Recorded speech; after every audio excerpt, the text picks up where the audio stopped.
Hello, beautiful beings. Thank you for tuning into my channel today, and I'm super excited to share in this video about the gene keys and some of the astrology for this year and how this is looking for us, what we can make with the energies, how we can see the gene keys already manifest.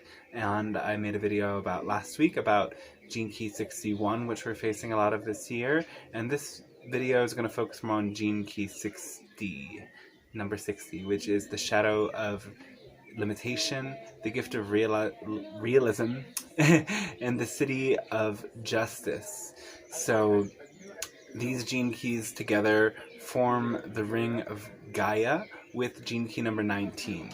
And it's very interesting that we have COVID-19, and this year we're working through these gene keys through the planets Jupiter, Saturn, and Pluto.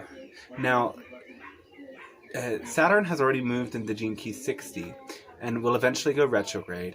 Jupiter will move into gene key 60 very soon, probably within, have the date here actually, it moves April 21st. And then Pluto will move in later at some point. I don't think this year, maybe even next year, it will be until Pluto moves into that gate 60 or gene key 60. And this is going to be a time where we face a lot of red tape, which we're already seeing. And the shadow of limitation is all about the ways that we try to control reality. It's how we deny that reality is magical. So if you're on a path of awakening, you can kind of see that when you surrender and trust to the universe, everything kind of organizes itself for you. And the gift of this gene key is about how we can create structures and we can embrace uncertainty and embrace the fact that we don't have control, that we're a part of something much bigger. And when we do this, magic is automatic. It just flows. And I'm seeing a lot of people already being able to tap into this magic to create their sort of dream courses and opportunities and many things despite the pandemic. Whereas I see even more people, because a lot of humanity has not yet awakened, they're still in the shadow, are freaking out with all of these rules and regulations. And the truth is we don't really know how much longer these rules, these regulations, these limitations, this quarantine, this self-isolation, all of this is going to be in place. But what we do know is that within this, we can create something that is beautiful and healthy for ourselves. We can use this as an opportunity to drop deeper into ourselves.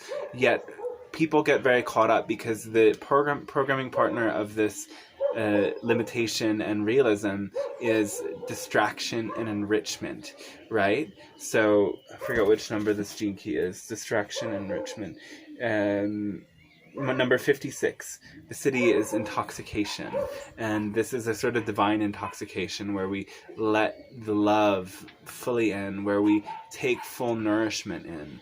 And so the programming partners with gene keys are always two forces that always work together. They're like a binary pairing that one side enables the other, and the shadow of one enables the other. So a lot of this limitation is maybe a bit self-imposed when we don't manage our energy well, when we allow ourselves to continuously get distracted by forces at work out there that aren't really serving the best interest of us and others. Now, keep in mind that this is a huge, huge moment where we are facing a total change in the planet. And mind you, Pluto has not been in the degree of Capricorn that it is since the United States was founded. And Aries, Chiron, the last time it was in this degree of Aries was in the counterculture revolution, and a lot of changes in the way we see things and the way we relate to each other back in the 60s and 70s. And the last time Neptune was in this degree of Pisces was the abolition of slavery.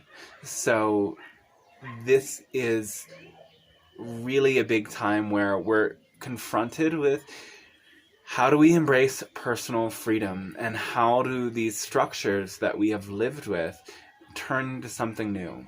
So this Gene Key 60 is all about structure. And, you know, structures recycle. Our bodies decompose and they make the way for new life, as does everything else around us. Even the planet, from this perspective of its gene key, is an expendable force that will be turned into something new. Though a big issue in our world is that we don't allow for that natural process of letting go and resurrecting structures. We keep attached to the same ways that we do things over and over again.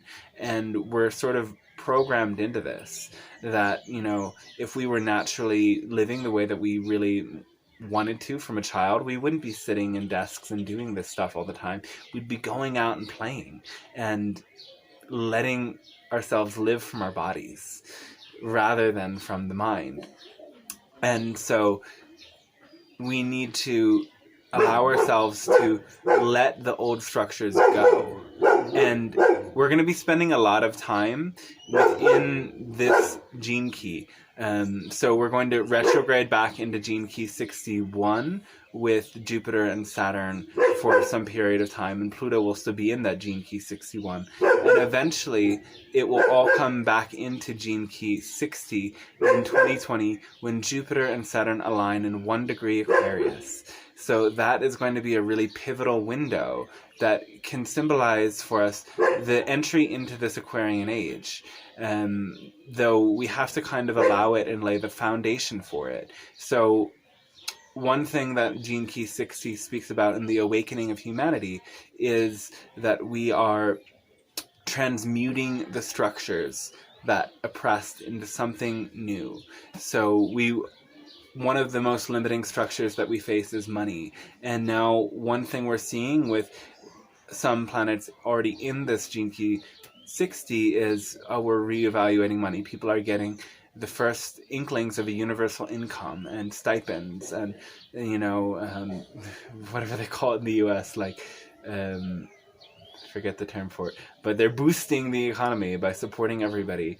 And this is the beginning of a world in which, you know, we shed all of the unnecessary limitations and everyone is allowed to live their full passion, and they receive their abundance. They receive the means to do what they need to do through living their passion and not enslaving themselves. So this idea of money is going to stick around for a while, but we're going to start to see ways that that structure is recycled into something new that benefits everyone rather than oppresses most and benefits few. So we don't really know what's happening out there, and I spoke a lot of this in the last video about the gene keys. The shadow of psychosis keeps us continually questioning and seeking the answer. And when we can master that energy of the questioning, we become the answer. We don't seek the answer anymore. We simply know in the core of our being that there is a higher force, there is a higher purpose to all this that's playing itself out through us. And we come to trust in that in a deep way. And so this Gene Key 20 is 60, rather. I keep saying 20 because it's 2020. Okay. And it ties into that as well. So this Gene Key 60 is really about how we let go of the old structures, we surrender to uncertainty, and we allow for this divine justice. So the sort of justice that the Gene Key 60 keep saying it, Gene Key 60 speaks about is the divine justice. It's this understanding that everything is the way it is and not the way it's not. It's perfect as it is. It's this kind of justice that comes through that when we surrender to the universe, everything fits into its right place. Everything takes care of itself. Everything organizes itself. And in order to step into that, we really have to develop this huge ability to surrender, to let go, and let things just happen and be as they are. We have to embrace the principle of uncertainty. So this, if you know a bit about quantum physics, I'm not going to go too deep into this because I just know the basics myself, but it's when they did a study with these particles that were moving through this experiment, and they noticed that the smallest particles change when you observe them. And so when you observe something with a positive or negative expectation, that energy that you put out changes the thing around you. And this Gene Key 60 is a lot about that. It's simply about creating the structure that fits the life and the experience you want to have, and being totally open to whether it fails or succeeds. Understanding that when you fail, you only succeed at failure, because that failure is a lesson that helps you prepare for the next go around, that helps you be more aware of what structures you need to put in place to make sure you can maneuver the experiment in a bit of a different way. And that will allow for a lot of magic to come through. So I'm going to read from the book in a little bit, just highlighting the deepest bits about this Gene Key 60 and giving you some more info to chew on.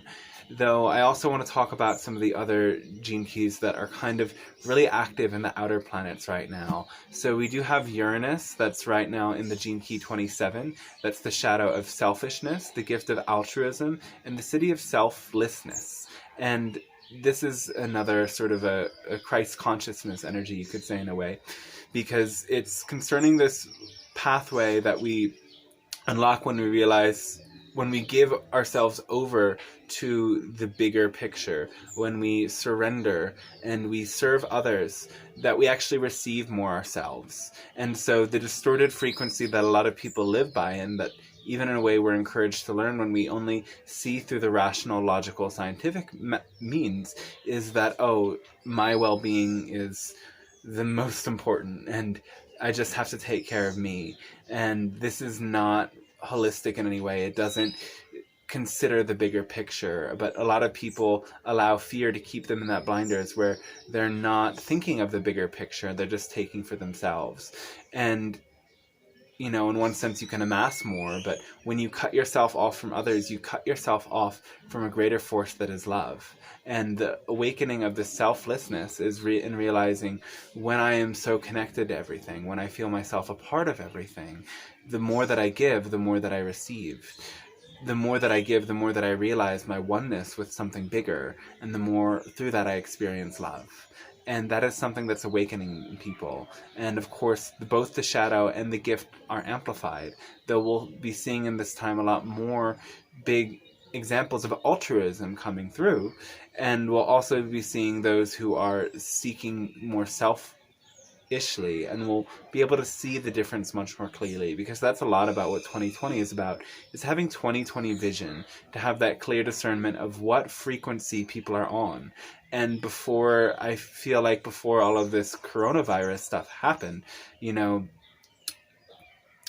I had less of a clear sense of where people were at in their journey from moving from love versus fear. And now, regardless of what community people are in, what their interests are, I feel so clearly in their frequency. Are these people very committed to love, or are they wavering? Is there fear in their energy still? And just having that clear sight about it is helpful, and is something important that I'll get more into. So Uranus is also going to move into the Gene Key 24, which is silence, invention, addiction. And so, you know, addiction usually rises out of our sense of disconnection from others. There's a void that we're feeling that we attempt to fill with another person, another energy, or especially a substance. So shifting to invention means that we don't need something to fill that void. We wait for something to fill the void. We allow for our own natural creativity to emerge and fill the void. And going beyond that into silence is that don't fill the void at all. Simply rest in total presence. And so Uranus will move into that one on the 15th of May. At the same moment, Jupiter starts to go retrograde. So that's an interesting moment, 15th of May. Keep that in your mind, because then we're going to be moving perhaps more into inner silence. And I'm really hoping we're not all in self-quarantine, but at that point still, though I'm also open in my own sense of timelines that it's going to be a lot crazier than we might expect it to be in the future as well. especially with more of this control, the limitation energy coming through. And I spoke about this in the last video as well, that we have Chiron in that gene key number 17 of omniscience, farsightedness, opinion. And so there's a lot of wounding in the sense of people's attachments to their opinions. Though I am seeing so many people wake up out of, more and more, I'm seeing people wake up out of the sense that they need to be right, that they know that all of this information they're just finding on the internet says something or says nothing, and seeing from a bigger perspective, waiting for all of the pieces to fall into place to truly step into a holistic view of things. So that's what some of the outer planets are doing that are an adjunct to this. Though, getting back to this gene key number 60, and why do I keep saying 20 instead of 60, is because it ties into this idea of 2020, clear vision, being realistic. And 2020 also points me to this tarot card of judgment, the 20th card in the deck, or 21st because Fool is number 0, but nonetheless symbolized by 20. Judgment. We have so many different ideas that we don't want to judge, that we don't want to be that person who's judgmental. And we kind of have to shift this attitude, because I've personally in my journey, and I see many other people doing it too, in not wanting to be judgmental and wanting to be that good person, we start to see with like rose-colored Pollyanna vision that we just want to only see the best in people. We don't see them clearly for where they're at. And we can make mistakes and trip up on our path when we don't have that clear sight. So what is judgment really? It is this idea of what the gene keys are describing as justice. It's seeing things clearly as they are, understanding the perfection of everything, understanding that, it's the city of justice talks about this idea of a judgment day, when at the end of all times, Source Creator is coming and separating the good from the bad. And this came through, and the good, and when we're getting to the acidic level, there's actually there's no sense that's good, that's bad, that's right, that's wrong. All of that falls away, and we just see things in a clear sense of how they are, without these labels anymore, without this distortion of language kind of making us alter our direct experience and direct expression of what something is. And more we're going to be stepping into that divine justice, this judgment. So Judgment Day is like the end of all times, right? And for this reason, they say that this city of justice will be one of the last ones to awaken all of humanity. Though I feel in a way much more optimistic, at least in those in these spiritual circles, that we're getting it a lot quicker than we might think. And I see that this gift has the potential to open up in us now. Can we see through the illusion of all of these limitations? Can we shed away every unnecessary structure? Can we be so open to the changing tides of the universe that every structure, at the moment it stops serving us the way it has been, can we upgrade it into something new? And those are some beautiful questions, and I hope we can do it. Can you do it? So let's talk about Gene Key 60 in greater depth. I'm just going to read from the book. The 60th Shadow Limitation. Closed Circuit Thinking. The 60th Shadow represents one of the most potent forces responsible for pulling humankind in the opposite direction of evolution. The 60th Shadow is apparent everywhere. It appears wherever innovation and imagination are stifled by red tape, or wherever men or women seem to have forgotten what it means to be human. The very fact that the greater portion of the world population still lives in poverty while a select few thrive is due in no small part to the 60th Shadow. Unless you can escape its frequency, the 60th Shadow will prevent you from seeing that life has a built-in mechanism for righting itself. Justice. At the shadow frequency, this will cause you to distrust the flow of life. Sometimes the flow of evolution appears to stand still or get stuck. And this manifests as the human inability to break out of a set of structures and patterns. The 60th shadow and its gift are about structure. The law of all form is that no structure can last. Each and every one of them comes programmed to eventually decline and die. This alone is food for much insight in your life. The 60th shadow concerns the human over-reliance on structure and the consequent death of something very special indeed. Magic. Magic refers to events that do not follow logical, sequential laws. Magic is spontaneous, highly mutative, unpredictable, and uncontrollable. One of the places where we see a very clear representation of the 60th shadow is in the realm of human laws. In the world today, the single greatest limitation to creating a universal society based on peace is red tape. The programming partner for the 60th shadow is the 56th of distraction. It is easy to see how these two paired gene keys conspire to blind human beings from actually doing what it is they really want to do. We are too bogged down in our own structures, and we become so distracted by these structures that we actually forget our original intentions. Money, the world economy is one of the greatest structures of limitation on our planet. Money is an enormous limitation to humanity. Its existence requires so many laws that bind us and control our behavior. As long as money exists on our planet, we will continue to ensnare our species with the ultimate material limitation. Until money is finally eliminated, true material freedom can never be experienced. All structures are expendable. The body itself is an expendable structure, as is Earth. In order for consciousness to keep it penetrating the world of form, structures will always be necessary until the form itself has been transmuted. This is the key that we humans have to remember. The 60th shadow creates an over-attachment and an over-reliance on form instead of highlighting the indwelling spirit or idea. The highest aspect of the 60th gift is the notion of universal justice, the 60th city.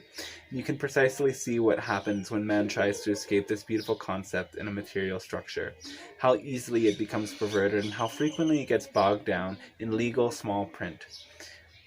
Many of the rigid structures of our modern school systems ensure that young minds are structured, homogenized, and packed from a very early age. One of the great limitations for children is to be forced to sit indoors behind a desk at an age when all their bodies wants to do is run and explore life. Gosh, we gotta get out and play. This early imposition of structure on the developing mind, body, and emotion of children has created a backlash of reactionary behavior from children at all levels of society. Of course, the greatest limitation of all is human thinking itself. Because our cultural conditioning, your mind gets used to thinking with certain mental structures and you become comfortable within those structures. There's a great direct chemical link between the 60th and 61st gene keys through their associated codon ring, the ring of Gaia. Inspiration, the 61st gift, is what occurs when your mind momentarily breaks out of its habitual structures. The main reason for the death of magic is closed-circuit thinking, where the mind follows familiar patterns or systems of thought around and around without the ability to think beyond them. It is out of this closed-circuit thinking that all self-limiting forms are ultimately brought into the world. So that's about the 60th shadow, and we're going to see more of these patterns being brought to the surface to transmute. All of this capitalist society has to transform into something else, and we're seeing the beginnings of that now.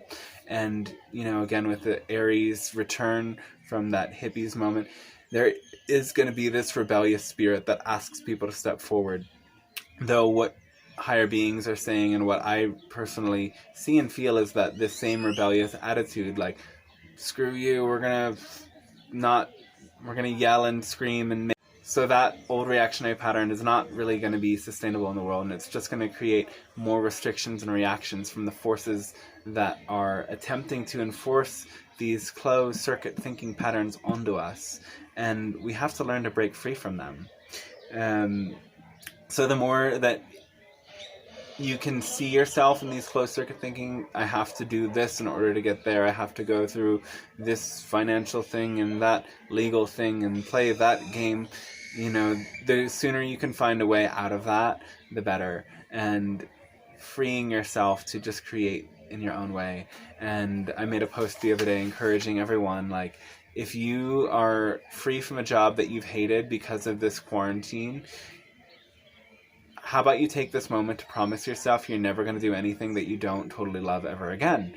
And if that was the rebellion, if people were just like, hey, I want to have the right to live my life guaranteed, and I am not going to do this anymore, I'm going to let my body be free, then things are going to change. So during this quarantine time, if you take the moment to bring yourself out, take yourself out of living from the mind and into living from your body. You have all this free time. Stop staring at your phone and do yoga, do qigong, dance. If you have the ability to go out and walk in nature, do that. That's technically illegal here. The red tape coming in, messing things up. But if you have that opportunity, go do it. Just free yourself and get out there in the world. So, talking more about this gift of realism. People with the 61st gift are very sought out in the world, and for one main reason, they understand the limitations of the world of form and therefore know the laws of manifesting within the world of form. This is what realism refers to in the context of the 60th gift. It is the ability to balance youthfulness and wisdom, idealism with structure. Another synonym for the 60th gift might be the gift of common sense. Common sense is inherent to all human beings, but it is lost whenever a person or society becomes too bogged down in frameworks and structures. The main law of manifestation in the material world is based on structure. Innovation without structure simply will not last. The seed needs its hard shell to protect it, and the river needs its banks to direct it. The 60th gift is about creating strong banks to direct and funnel the energy for change into the world. To be realistic in the sense of the 60th gift means to understand that there's a great deal of red tape in the world, and this has to be tackled. It's about the ability to work with the existing laws and traditions of the world and introduce change through them rather than in spite of them. This is what the 60th gift knows. It knows that the structure will eventually mutate or even die, but the inner spirit will move on, and if necessary, find a new structure to carry it. Actually, realism in its truest sense involves magic. We know from quantum physics that all matter is made up of vibrating energy fields. Therefore, all structures in the world of form are really an illusion. They are frameworks through which something unexpected may occur. The only thing needed for magic to occur is some form of a structure and an open mind. We humans are not comfortable with uncertainty, and we do not trust in magic. Thus, we cling to our systems, religions, laws, and modes of thinking. Pause for a second. So talking about the common sense, because what's really interesting is the last time that Pluto went through this gene key was in, the founding of the United States, 1776. Pluto just began to enter that 60th gate, or 60th gene key. And another name for realism is common sense. One of those founding pieces of literature that was written at that time was Common Sense by Thomas Paine, in the US sort of resisting the taxation and all of the whatever the British Empire was doing. So I'm not saying that was a totally bright time, because there was a lot of dark things that was happening with the foundation of the country, and at the same time it was a step up in some senses. And so we're going to be seeing that sort of coming into place, and it really just comes with us questioning, all of these things we do, all of these ways that we live, all of these structures and things that we work with. So much of it is unnecessary, and so much of it needs to be shed. And how much do I tolerate it? Well, you have to tolerate it enough to kind of not fight this system, which is seeming more and more to arrest people, or in India, beat people with sticks if they're out past curfew. Have your neighbors report you if you're doing something that is non-essential and it can be seen, or if you're having gatherings. So in one sense, there is this sort of big brothery, very dark timeline in which we're being policed in so many senses. Facebook, the social policing, there's a lot of this red tape. Though the truth is, what this gift of realism is saying is we have to really take into account what those forces are and what they're doing and how they may affect us, and not go kind of willy-nilly against them or in spite of them, and work around the red tape and all of these limitations. And this is something that Saturn itself teaches. Like, I'm going through my Saturn return, and we're all, working with Saturn energies with planets in Capricorn. And Saturn, when we see the positive aspects of Saturn, because it's often looked at as a malefic, but the positive aspect of Saturn is that it forces us into some limitation, and that limitation teaches us how to work with what we are able to work with. It's like, you gain so many skills and tools when you only have so many resources and a limited framework of working with those resources, because that's all you can do. And in doing that, you develop strength, you develop resourcefulness, wisdom. And in this sense, when Saturn and the universe in general forces us into a certain framework of limitation, we can use that in order to make something greater for ourselves. That's what we're all learning. And tying that into magic, it's like, magic understands all of those limitations. Magic understands all of those different, factors. And when you're in a certain energy field, all of those vibrations around you are going to come in and have some effect on you. So magic is taking all of that into account and is saying, what kind of structure do I need to get what I want and where I'm going? And magic also surrenders. It surrenders the outcome. It knows that whatever is coming next, there's going to be a way to work with that too. It knows that whatever limitation and heavy energy we're going to be faced with next, there's going to be a way to work with that. There's going to be a lesson to learn from that. And I think those people who are doing really well are people who have been really brave to push against the red tape of society in the past and create something that they truly desire within the limitations that they have known and that we have all faced. And that's a really challenging process where your ideas die and are reborn again and again. Like, there's so much trial and error in creating something original, something spiritual, something that people have not done before. And that's a lot of what's happening in the spiritual movement, is people are putting together different pieces of the puzzle and trying something new on. And you have to kind of face and embrace failure in order to really succeed with that. And I know for me, like, I've been doing stuff like this for a long time before it really took off. And even now it's just still feels like baby steps. So it's really embracing the trial and error nature of things, and that you never fully succeed until a couple of times that you fail. So you might as well put your whole heart into the magic and let go of expectations. Moving deeper, language is not the territory, but the means by which change can be expressed. But in order for something really new to enter the world, language has to be used in a playful manner, as a means of expressing a frequency. It is the frequency that holds the energy of change. Language is simply the means of resonating the music. We all know that in popular magic, the magician distracts us and then performs his trick when we are looking the other way. In the same way, the 60th gift can use language, or indeed any form, as a means to distract people while the real energy passes into them unnoticed. The 60th gift requires deep acceptance of uncertainty and unpredictability of the rhythms of life. The 60th gift knows that there is magic in the darkness before manifestation, and knows not to interfere with these essential life processes. So yeah, that's some pretty powerful stuff as well.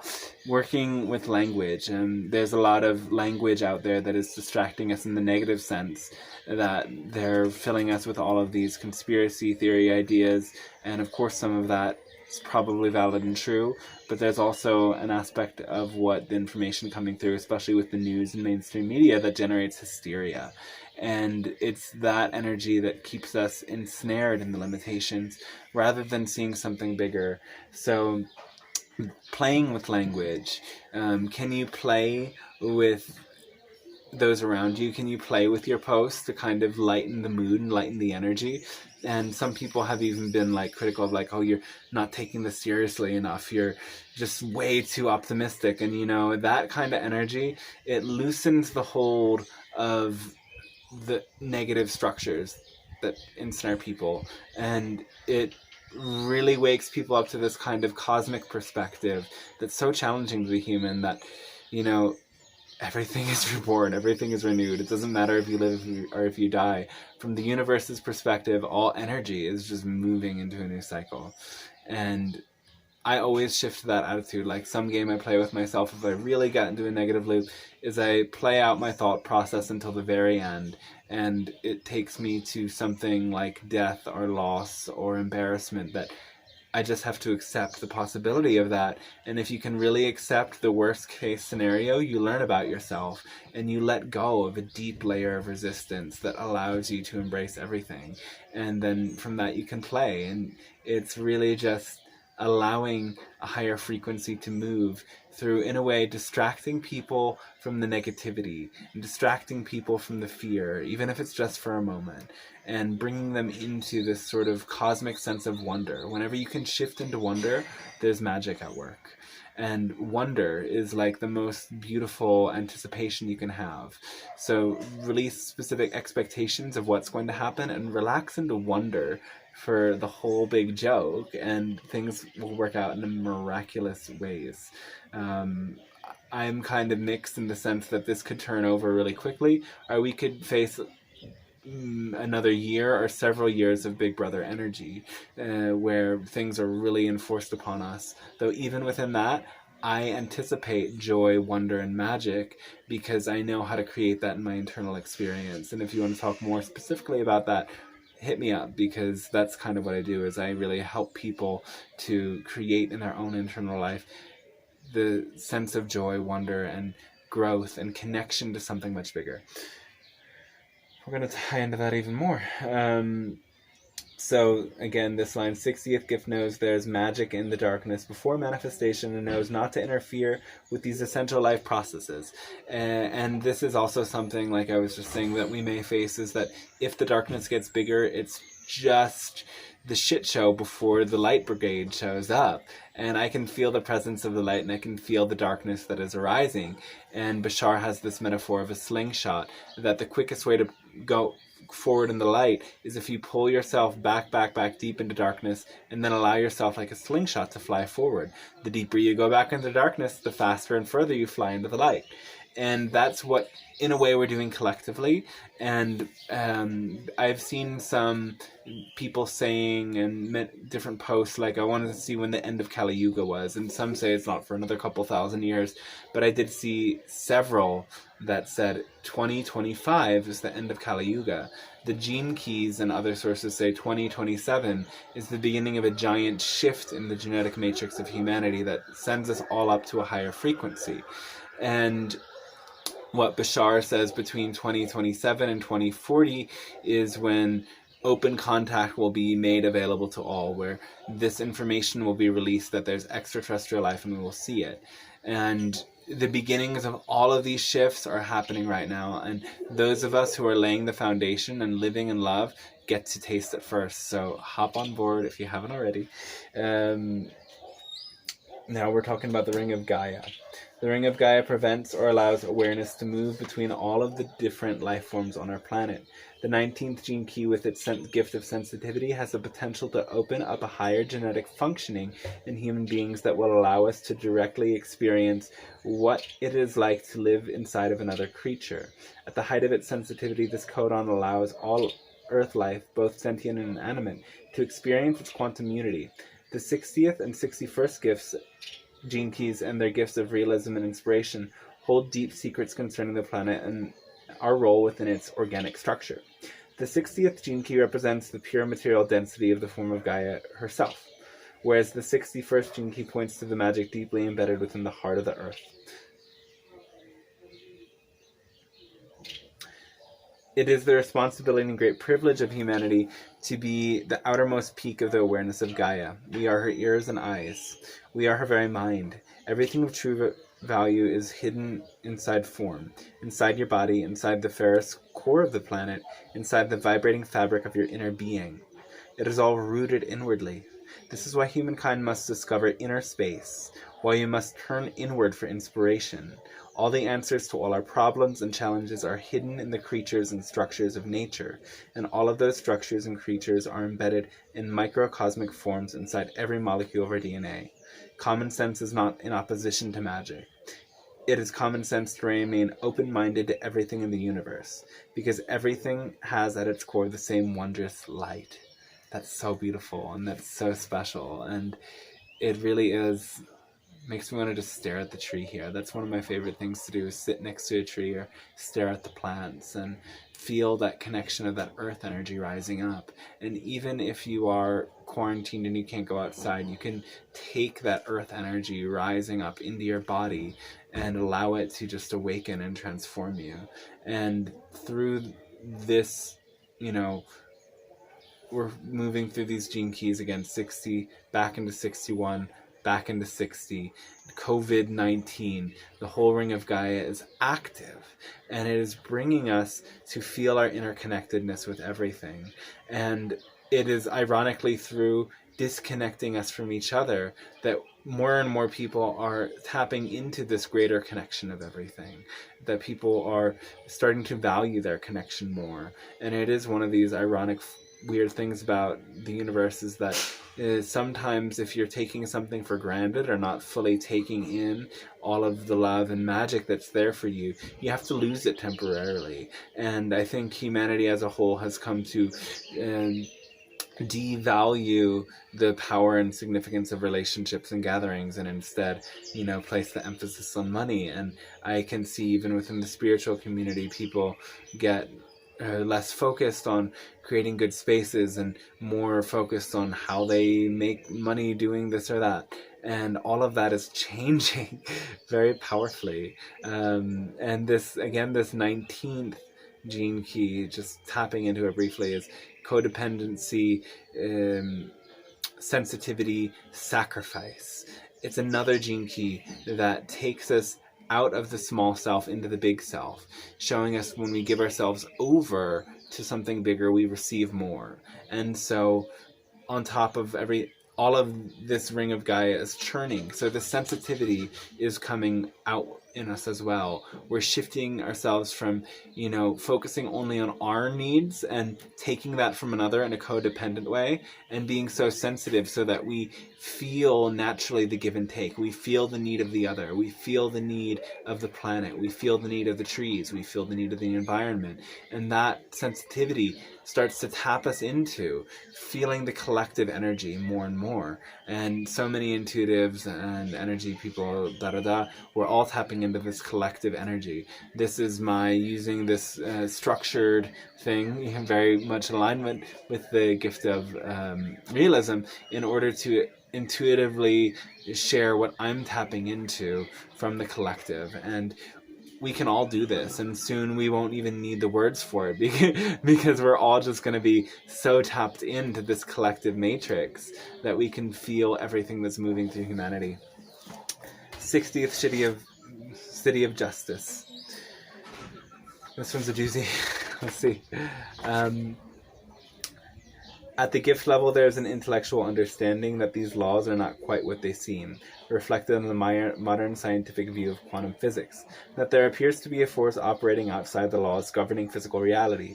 This force may be called God, grace, magic, fate, or even chance, but the fact is that it lies beyond our human control. When a being attains self-realization through the 60th city, something quite extraordinary happens. In the shadow consciousness, something very frightening. The fundamental laws that govern physical existence are loosened, and in some cases broken altogether. At the collective genetic level, this kind of event is called a frame shift mutation. When it occurs, the reading frame within the whole human DNA shifts so that the way in which the genetic code is translated is totally different. True justice realized at a divine level is not a phenomenon human beings can easily understand. However, the coming of justice is lodged within the collective psyche, being reflected through the 60th gene key and the chemical component counterpart within your DNA. Thus, almost all cultures have myths or religions promising a day in the future when the gods will descend to earth and pronounce their judgment on all living things. This myth, embodied, for example, in the Christian notion of a judgment day, is a jaded human interpretation of the power of the 60th city. It is what we understand as divine justice. However, a true concept of justice is not bound by laws at all. It could best be described as acausal. When something is acausal, it means that it happens for no reason that we can see or understand. In an acausal reality, causes do not lead to effects, and thus there can be no justice as we understand the word. If someone were to kill someone in an acausal world, they would never be punished. There would be no such thing as duality. Therefore, no separate person would exist to commit such a crime. How, then, are we to imagine such a reality? The answer is that we cannot. The 60th city does represent just Judgment Day. It is the end of our illusion of right and wrong, good and bad, fair and unfair. The 60th city breaks all laws of our reality, beginning with the law of time. Whereas we see time in a sequence, the 60th city experiences all time in the present. This means there's no event horizon or sense of linearity, meaning that the person manifesting this city can therefore travel through time. The second law that the 60th city breaks is the law that holds forms itself together, what we call gravity. In other words, these people are able to travel not only through time, but also through space.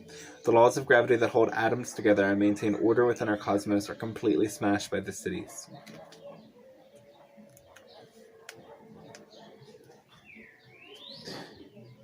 So it talks also about how this is manifesting in modern worlds. The great esoteric schools, the Tibetan, Taoist, and Egyptian, have detailed accounts of those who have attained a body of light, or a rainbow body, which is the Merkaba. And the awakening of this 60th city in the collective is like awakening our own Merkaba, where we're actually creating an entire new Earth by seeing so far beyond what we have thought limits us that we actually change the structure of physical reality. So the higher beings always say that belief systems create your reality, and anything becomes a reality if you truly believe it. But belief happens at a conscious, subconscious, unconscious, superconscious level. You have to allow that belief to affect every level of your being in order for it to actually be true. And this 60th city is really about when we change our belief system so entirely about what physical reality is, that it's not really physical, that it's not really real, that it's really just this sort of illusion that our spirits are experiencing through this world of form, that time and space are actually constructs. And, Bashar says one thing we'll eventually realize is that, we see Spoon here, and Spoon moves from place to place, but the location is actually a variable inherent within the spoon, not the other way around. Kind of far out there stuff. I can grasp it, though I struggle personally putting it into words sometimes. So, going further, every time a being attains enlightenment through the 60th city, magic comes pouring through this being. They become a phenomena, a symbol of the breaking of the laws of form. And we should remember from the point of view of the 60th city that this has already occurred. Every human being knows this is our future, and it lies secretly encoded in the deep limitation of our material DNA. However, certain divine laws conceal those higher aspects of our own nature from our view. We have to finally evolve to be able to see them. And the two great laws that we must evolve beyond are gravity and time. So we're going from facing common sense to breaking all illusions entirely, to seeing that what we thought the world is made of, it's actually not made of. So this goes on to talk a bit about how we're creating a new Earth entirely.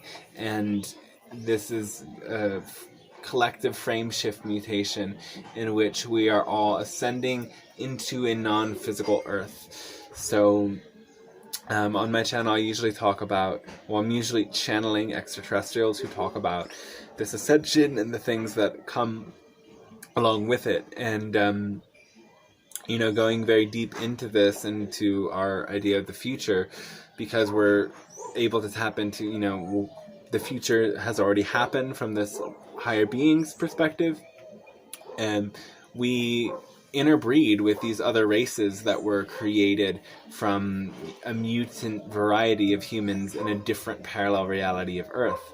And then we come back together in order to become quasi-physical beings. So the same energy that is inherent within this earth, when all of the collective consciousness of the earth shifts, this form actually can evolve to go beyond form.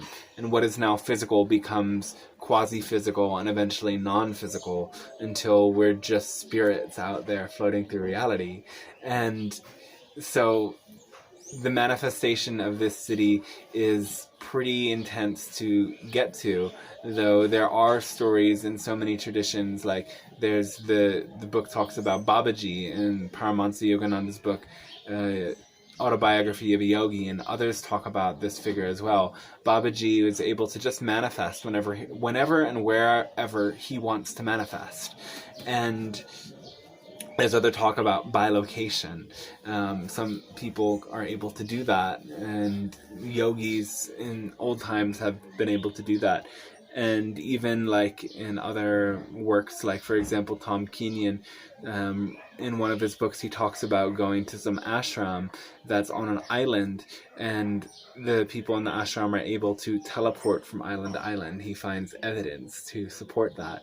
So you know, there's so much hidden out there. We have this spiritual community, but there are more remote spiritual people in the world who have attained this, and some of these cities can't be shared with the world just yet because it would be kind of too shattering, but we can fathom it.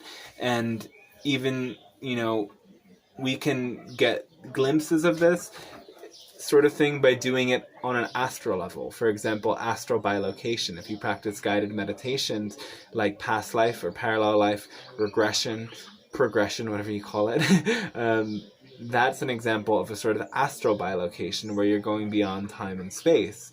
And these experiences really show us how energy can move beyond time and space. And it shows us that all we need is the belief in place, that creates the structure, creates the form for us to have that experience. Do we believe that we can access our other lifetimes? And if so, and we play with these different variables that in a way distract us from being lost in the material time space, we create that connection.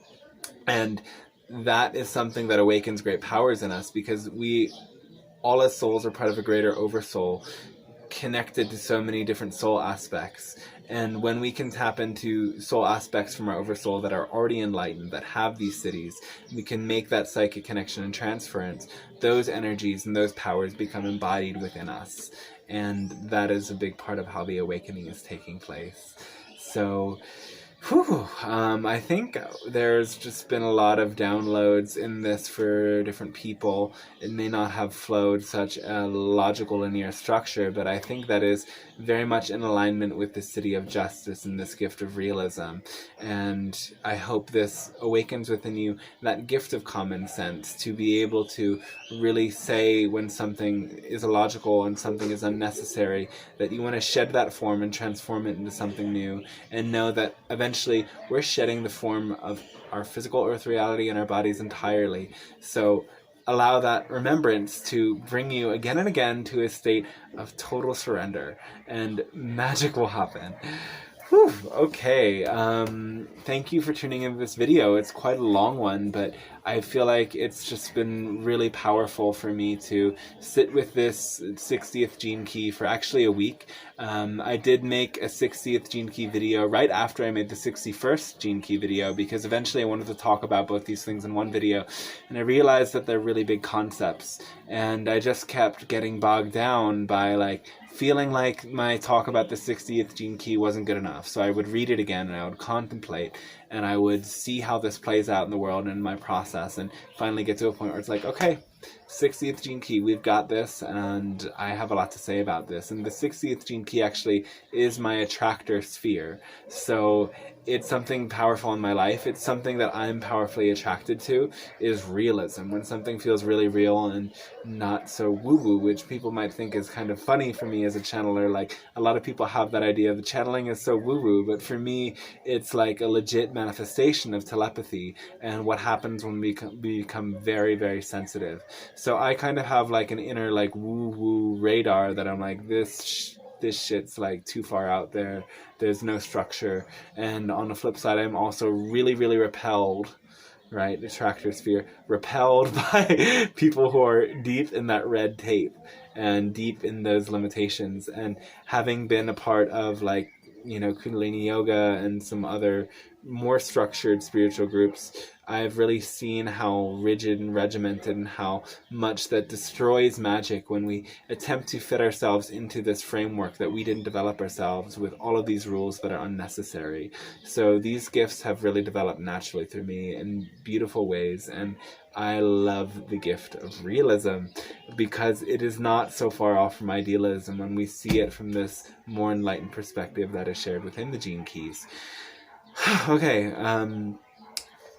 if you're new to my channel, please subscribe, please share, please like, please do all the things. I'm so excited to keep sharing this, and the more this message gets out there, the more I can be supported as well through YouTube and getting more information, getting more insights for people, working more closely with people.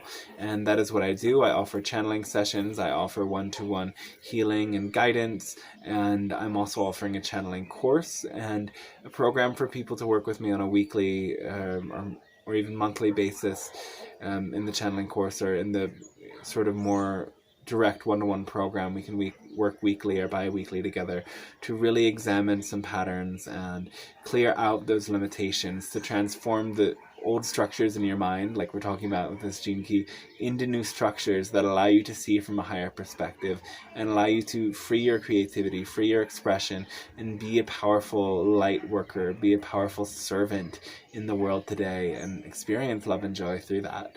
And I'm really happy to do that. So check my website, Bliss Beings, for info on that. Message me if you want to dive in.